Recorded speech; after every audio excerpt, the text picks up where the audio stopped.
네, 이슈 분석 시간입니다. 시장의 주요 이슈를 대한민국 최정상 애널리스트와 함께 심층 분석해보는 시간이고요.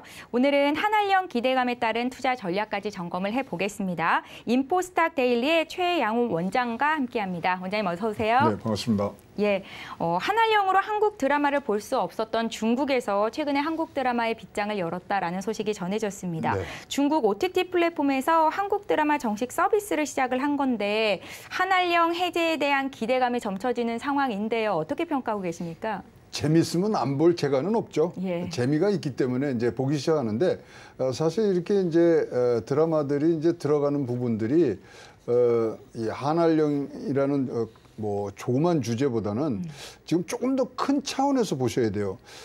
제가 지난 한 2주간 미국에 갔다가 출장 따서 왔는데 거기서도 굉장히 지금 뭐 인플레이션 뭐 얘기하고 뭐 얘기를 하지만 결국은 결말되는 그 주제와 토론에는 뭐가 나오냐면 미중 간의 이 무역 전쟁 이 부분들이 굉장히 많은 시간을 할애하면서 토론을 했었습니다. 네. 그러면 그 큰 거시적이고 국제 외교적인 차원에서 보면 지금 중국은 한국이 필요하다. 요번에 굉장히 이상한 일이 벌어진 거는 러시아 사태를 통해서 보면요. 미국이 자기의 깐부라고 생각했던 나라들이 등을 돌리기 시작합니다. 인도. 인도가 러시아 지금 석유를 사요.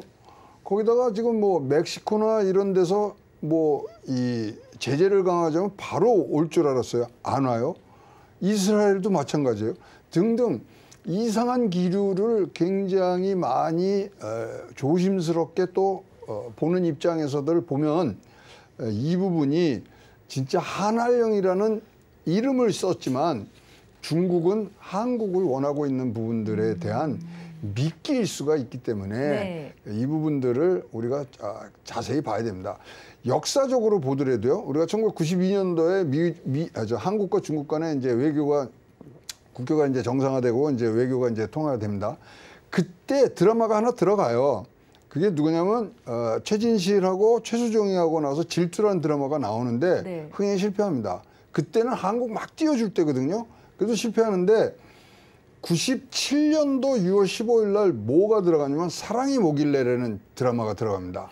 이순재, 그다음에 최민수, 하이라 이렇게 나왔는데 이거는 뭐 그때 뭐 CCTV 중국의 그런 공영방송에서 4%대 시청률을 갖고서 진짜 대박을 치거든요. 내용이 좋아야 이 중국에서 어떤 승부수를 걸 수 있는 거지 한알령이 없어진다 그래서 갑자기 우리한테 오지는 않는다. 그러니까 앵커께서 이제 모두의 뭐 슬기로운 의사생활이라든가 슬기로운 깜빵 생활이라든가 그쪽에서 지금 인기 있는 것들은 우리가 넷플릭스에서 다 보신 거 아닙니까? 세계적으로 인기를 얻고 있는 부분들이라서 자, 한알령만 믿고서 지금 중국의 어떤 무지갯빛을 보신다 그러면은 조금 우리가 불안해지는 부분들이 있습니다. 그래서 제가 이제 오늘 중국 얘기한다 그래서 사자성어를 막 좀 갖고 와봤어요. 요거는 욕속부달이다. 욕심이 너무 많고 너무 과하면 도달하지 못한다. 그래서 한알령을 너무 큰 모멘텀으로 보시면 안 됩니다. 지금 검은 사막이 인기를 끌고 그쪽에서도 이제 많이 지금 뭐 OBT까지 지금 하는 상황은 글로벌하게 다운로드 수가 3,600만이에요. 그러한 글로벌의 어떤 힘을 갖고서 들어가야지 중국에서 가는 어떤 생존할 수 있는 부분들이 있기 때문에 이 부분들을 잘 보셔야 되고요. 중국의 한알령 해지는 정치적인 그런 미사 역으로도 우리가 항상 한쪽에서는 해석을 하고 있어야 된다. 미중 무역전쟁에 누구를 깐부로 잡을 것인가. 이 차원에서도 우리가 꼭 봐야 될 것으로 보여집니다. 그러니까 경쟁력이 있는 콘텐츠라면 중국이라도 분명히 뚫을 수 있다라는 말씀이신 거죠? 그렇습니다. 그건 뭐 지금 우리가 이제 게임이 처음에 그러니까 중국의 게임 역사를 보면 이렇습니다. 중국에 지금 뭐 중국의 1위이자 세계 1위인 텐센트가 있잖아요.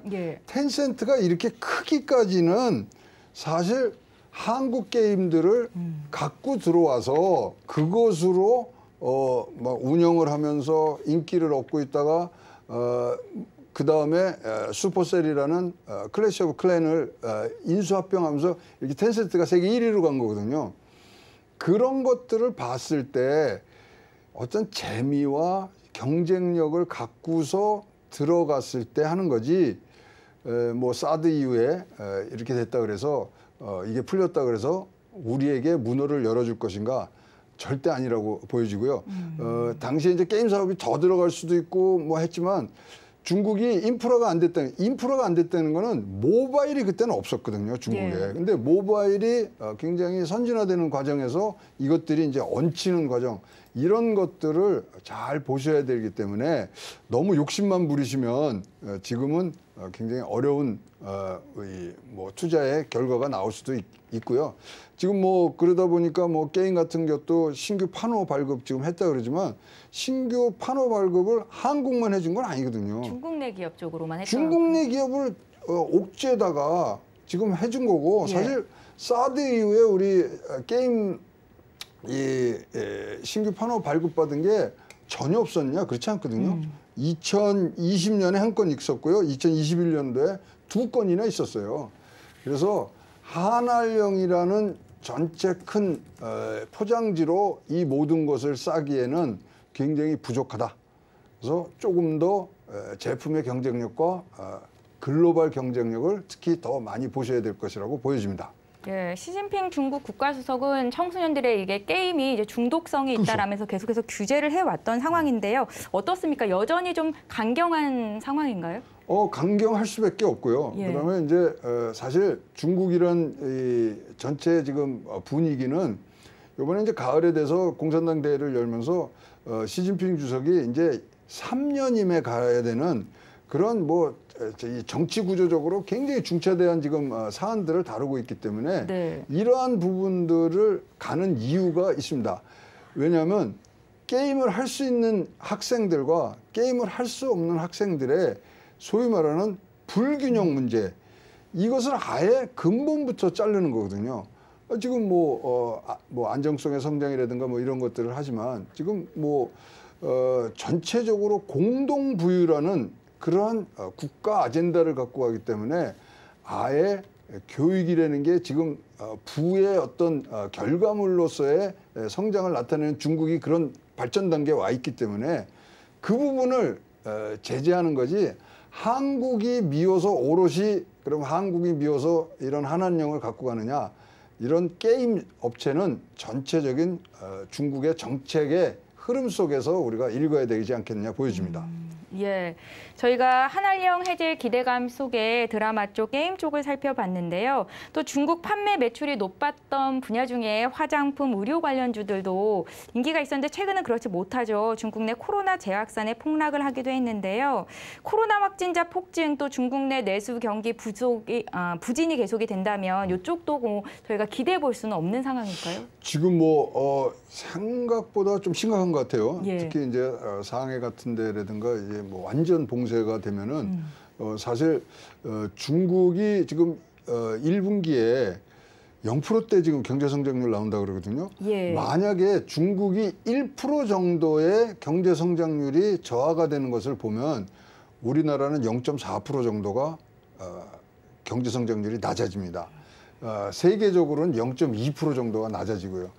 그런 것들을 봤을 때 이 지금 전체 끌고 가는 분위기에서 이 파급력 높은 그러한 분위기에 지금 이것을 뭐 푸느냐 마느냐의 문제보다는 공동부유라는 가지고 같이 나눠서 쓸 수 있는 부분들로 가고요.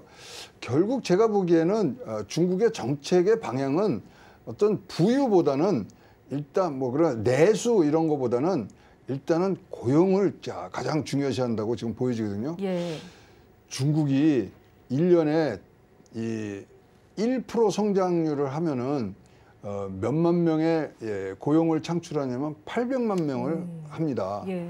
그렇기 때문에 중국의 지금 뭐 지난 5,000년 역사를 보면은 항상 우리 현대말로 하는 고용의 문제, 일자리의 문제로 해서 중국이 분열이 되고 통일이 되고 이러한 역사가 있기 때문에 이러한 부분들을 잘하는 지금 현 당국에서는 그런 차원에서 지금 이런 것들을 갖고 가지 산업적으로 어떻게 키워야 되겠다.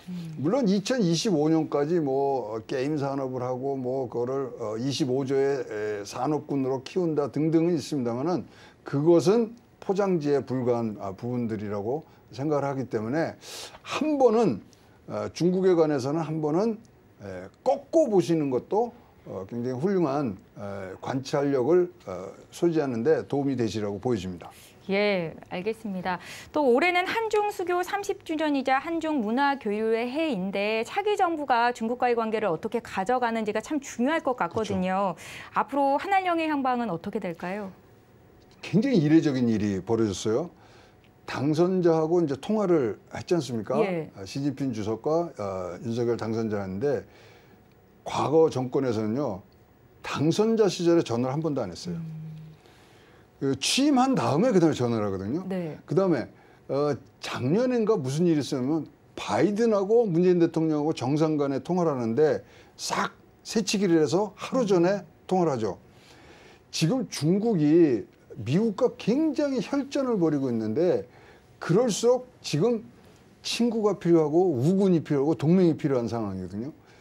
그런 차원에서 지금 시진핑 주석이 갖고 가는 그런 모습들.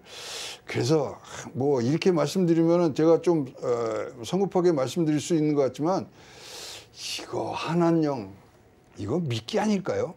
이런 생각들이 드는 과정들이 있기 때문에 자 중국의 모든 것들은 이런 정치적인 지금 행사 이것이 끝난 다음에야 우리가 뚜렷이 나올 수 있는 부분들이 있습니다. 그래서 이 부분 자세히 보셔야 되고요.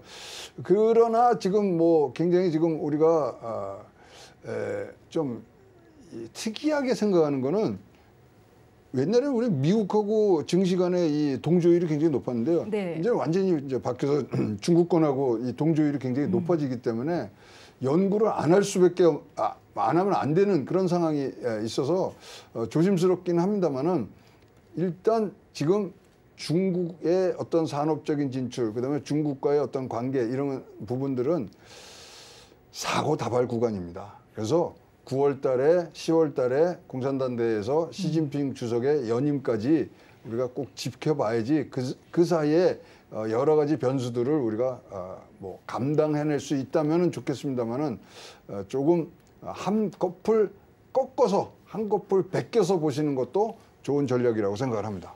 예, 원장님 그렇지만 시장은 한한령이 완화될 시 어떤 종목 쪽으로 투자를 해야 되나 또 찾기 열중이기도 그렇죠. 하거든요. 이쪽 분야에서는 어떻게 관심을 갖고 지켜보면 좋을까요? 그래서 뭐 지금 암중모색을 하셔야 돼요. 암중모색을 하셔야 되고 지금 중국이 어떤 규제로 나올지 사실 우리가 교육을 그렇게 칠 줄 몰랐고 텐센스를 그렇게 칠 줄 몰랐고 이 게임을 이렇게 칠 줄 몰랐거든요. 네.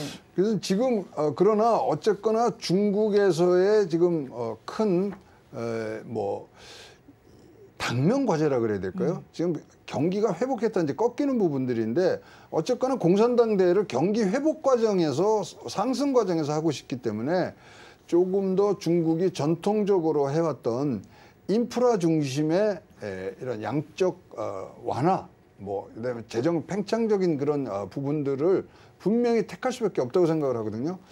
그래서 지금 이제 그런 부분들이 빠르게 진행이 돼야 또 겨울철에 있는 아시안 게임까지도 우리가 중국에서 개최하는 부분들 이런 것들을 다 보셨을 때는 어떤 내수보다는 인프라, 그다음에 또 내수보다는 고용에 관련된 부분 이런 부분들이 올해는 중국에 조금 더 나은 모습들을 줄 수 있다고 생각을 하고요. 중국에 관해서는 일단 시진핑의 3년임이 어떤 정치적으로 안정적인 모습을 찾을 때까지는 우리가 조금 한 번 더 생각하는 그런 뭐 지혜를 가지시는 것이 어떻겠냐고 생각을 하고 있습니다. 예. 원장님 한 가지만 더 여쭤보겠습니다. 네. 저희가 오늘 한한령 해제 기대감에 게임 쪽으로 좀 집중해서 말씀을 들어보고자 했었는데 네. 과거 화장품과 K드라마가 이렇게 중국 시장에서 호황을 누렸던 것처럼 게임 쪽이 제2세대 한류 문화를 이끌 수 있다 이렇게 보시는지 의견을 여쭤볼게요. 이제 모바일기가 굉장히 이제 업그레이드가 중국이 됐기 때문에 가고요. 예. 갈 수 있는 건데요. 중국의 게임 지금 게임만 관해서는 우리나라 수출량을 보면 중국이 지금 중화권이 55%예요. 그럼 이제 중국으로 얼마 가냐면 40% 가고요. 대만하고 홍콩 쪽으로 해서 이제 15% 정도가 지금 가고 있거든요. 그래서 여기는 공략을 해야 되는 부분들이 있지만 자, 공략하는 게 굉장히 어려워졌어요. 지금 뭐 이 업계 분들 얘기를 들으면 우리나라에 이제 바다 이야기라는 게 있었지 않습니까? 근데 예. 바다 이야기가 어떤 과정을 통해서든지 하여튼 우리나라에서 정착을 못하고 그때 인력들이 지금 중국에서 어떤 주력 부대를 이루고 있는 상황이라서 거기도 많이 올라왔습니다.